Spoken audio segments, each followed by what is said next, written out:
Hey everyone. I've been on quite a journey these past few years. I've tried my hand at all sorts of side hustles, from dropshipping to affiliate marketing, even dabbling in the gig economy. And let me tell you, it's been a roller coaster. But recently, I've been thinking a lot about side hustles and what they really mean for us. Are they just a way to make a quick buck, or could they be something more? And that's when it hit me. What if we're all asking the wrong question? What if, instead of chasing after the next quick money-making scheme, we focused on building something that could truly change our lives? Now, don't get me wrong, I'm not knocking side hustles. They can be great for extra cash or exploring new skills. Heck, I had my fair share of late nights and weekend grinds trying to make them work. But today, I want to chat about something bigger. Something that could transform not just your bank account, but your whole future. I'm talking about building a real business, one that grows with you, solves your real problems, and could potentially set you up for life. And before we dive in, if you're excited about building something meaningful and want more content like this, make sure to hit that subscribe button. You don't want to miss what's coming up. So grab a cup of your favorite brew, get comfy, and let's dive into 5 steps that could help you build a business that really matters. Trust me, by the end of this video, you'll be itching to get started on your own entrepreneurial journey. All right, let's kick things off with step 1. And it's a biggie. We need to talk about the largest, scariest, most intimidating obstacle most people face when it comes to starting a business. Any guesses? No, it's not money, it's not skills, it's not even time. It's, drum roll please, actually starting. I know. It sounds so simple, right?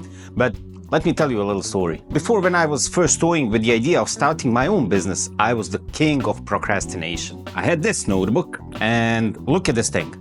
It's filled to the brim with business idea, product sketches, half-baked marketing plans. Want to know how many of these I actually tried? For the longest time, zero, zilch, nada. I kept telling myself I needed more knowledge or more free time, or that I should wait until the perfect moment. I even convinced myself that I needed a fancy office, the latest MacBook Pro, before I could possibly start a business. And spoiler alert, I didn't need any of that. But here's the thing I realized, and it changed everything for me. There's never a perfect time to start. You have to just, start. So here's what I want you to do. Right after this video, I want you to take out your phone or grab a piece of paper. Write down one small action you can take in the next 24 hours towards that business idea you've been mulling over. And it could be as simple as registering a domain name or reaching out to someone in your industry for advice. Heck, it could even be as basic as telling a friend about your idea. Sometimes just saying it makes it feel more real. Just get off your lazy ass and do something. Because once you start moving, everything else becomes a little bit easier. Oh, and here's a cool bit of science for you. There's this thing called Zernick Effect or something like that. Google it. I'm gonna leave a description somewhere here. Basically, our brains don't like unfinished tasks. So once we start something, we're more likely to keep going. It's like when you can't stop thinking about that unfinished work project, even when you're trying to relax. Our brains just love closure. So use that to your advantage. Start something, anything related to your business idea.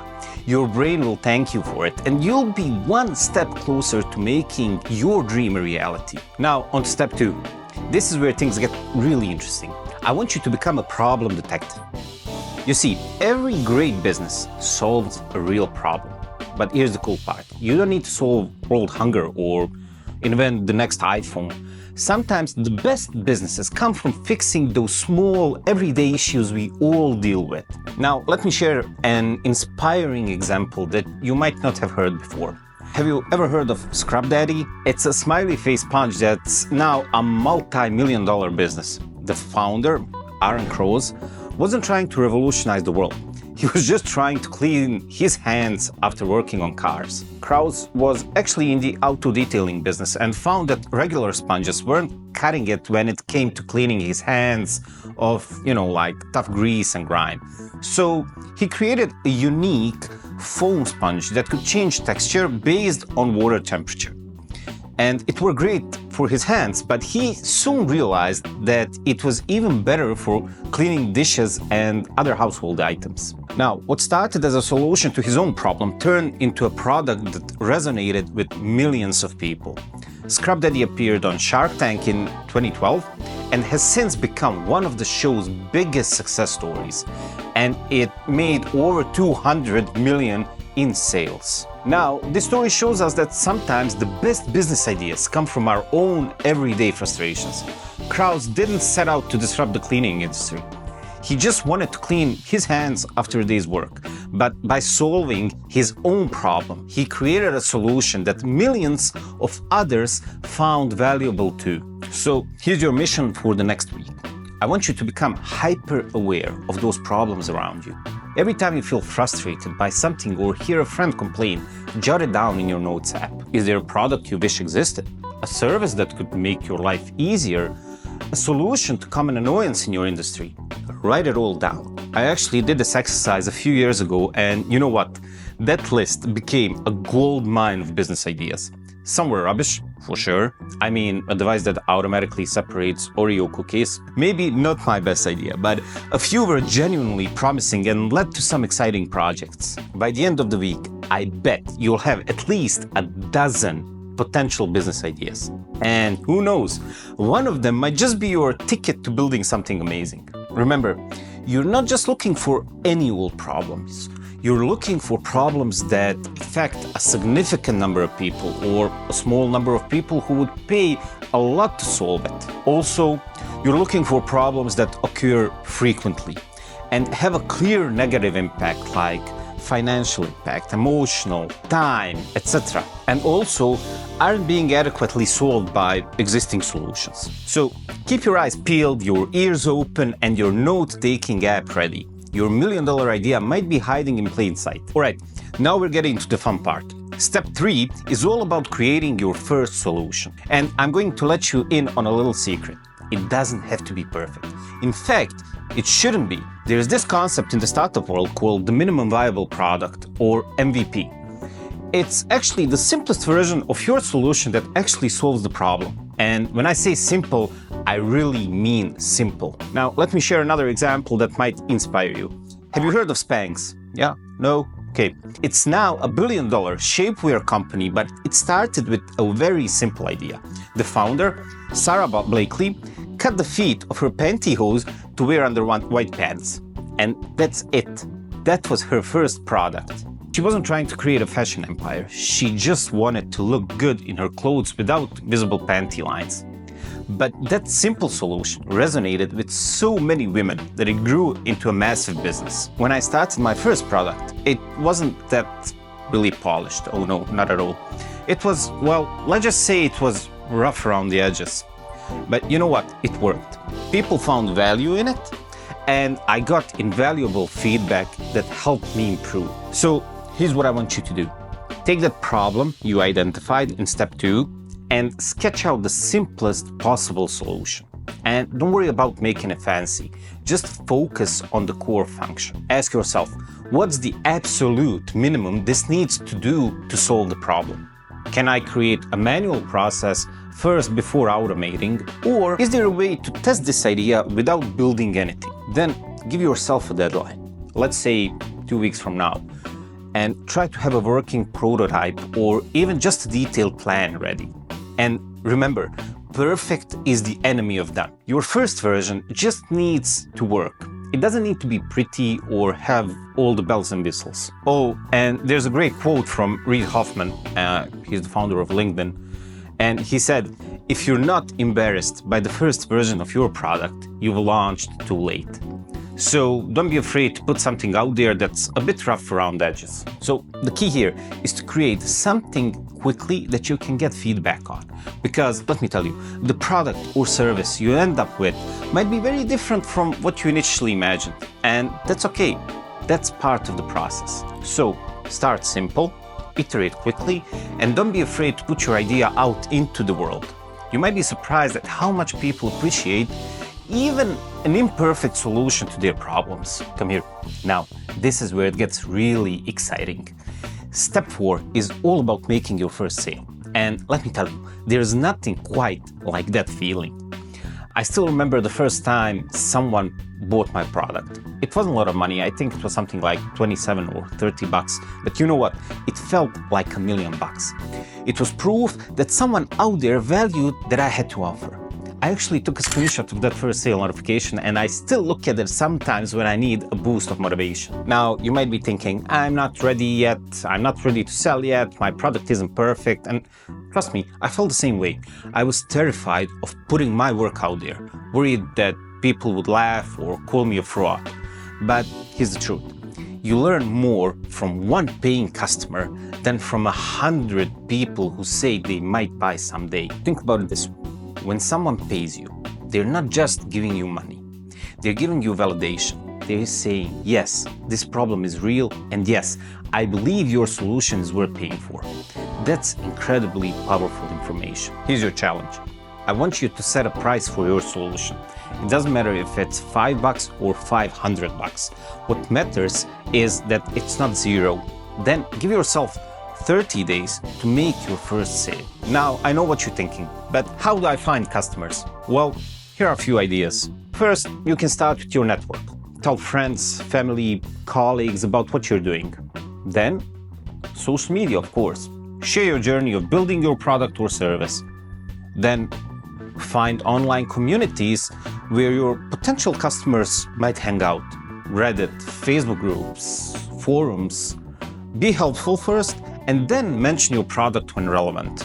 Otherwise, you will look too salesy. Now, if you're selling locally, don't be afraid to go old school. Put up flyers, go door to door, attend local events. Now, the key is to not just talk about your product, but to focus on the problem you're solving and how much better life could be with your solution. And when you make that sale, celebrate. Take a picture, do a little dance, treat yourself to your favorite dessert, because that's the moment you become a real entrepreneur. This reminds me of a great book I read. It's called The Mom Test by Rob Fitzpatrick. He talks about how people will often tell you your idea is great just to be nice, but when someone actually opens their wallet, that's the real validation. That's when you run to something. Now, your goal isn't to make $1 million overnight. It's to prove that there's a market for your idea. Even one sale does that. So don't get discouraged if it takes time or if your first customers are friends or family. Every business starts somewhere. Now, we made it to the final step, and this is where things really start to take off. Step 5 is all about growing and adapting your business. Now, I'll let you in a little secret. Business growth isn't a straight line. It's more like a roller coaster. Ups and downs, twists, turns. Some days you'll feel on top of the world, and others you'll wonder what on earth you've gotten yourself into. And you know what? That's completely normal. When I started out, I thought success would look like a nice, steady upward graph. Boy, I was wrong. There were times when I thought I'd cracked it only to face a major setback the next week. There were moments when I seriously considered giving up. But here's the thing. Every setback, every challenge, every moment of doubt is an opportunity to learn and grow. It's not about avoiding the dips. It's about how you handle them and what you learn from them. Now, let's look at another inspiring example, and it's Slack. Did you know that Slack didn't start out as a messaging app for businesses? It actually began as an internal tool for a game development company called Tiny Speck. The game they were developing, Glitch, ultimately failed. But the communication tool they built for their team, and that became Slack, and is now used by millions and valued at billions. Now, the lesson here, be open to pivoting. Your initial idea may not be the one that takes off, but the skills you learn and the insights you gain along the way could lead to something even bigger. Many successful entrepreneurs make it a point to reach out to every single customer, especially in the early stages. They often ask 3 simple questions. What did you love about the product? What could be better? And would you recommend this to a friend? And why or why not? This kind of feedback is gold. It helps refine the offering, improve the service, and eventually expand reach. some of the best features in many successful products come directly from customer suggestions. So after you make that first sale, don't just celebrate and move on. Reach out to your customer. Ask them those 3 questions I mentioned. Use their insights to make your offering even better. Then set a goal to double your sales in the next 60 days.